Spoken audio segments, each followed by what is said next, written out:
Da li poznajete bilo koga ko se bavi snimanjem, a da ima ovoliko papira sa suda?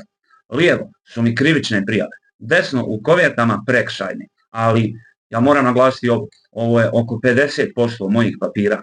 Ne mogu da nađem ostale, ali tu su negdje po kući. Da bih izvadio uvjerenje o nekažnjavanju, po zakonu je potrebno da prođe 5 godina.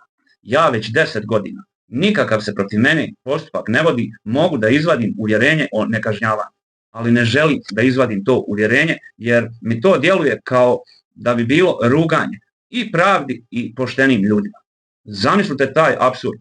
Neko sa ovoliko papira i neko ko nikada nije prekršio zakon, možemo da izvadimo isto uvjerenje.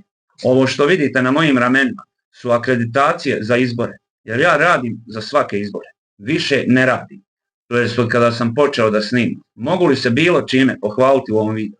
Možda time što sam napustio fakultet na 3. godini, ako je zahvaljenje to što sam napustio fakultet. Ono čim se sigurno mogu pohvaliti jeste da sam ja neko ko je pročitao barem 1 ili 2 biblioteke. Sada knjige ne čitam, već ih slušam na YouTube. Ja i dalje radim na sebi.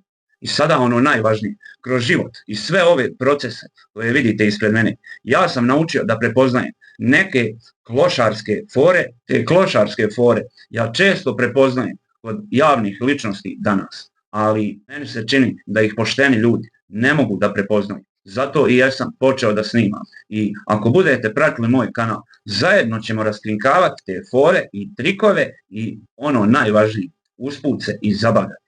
Nešto ja vas naučim, nešto vi mene i zajedno se zabavljamo.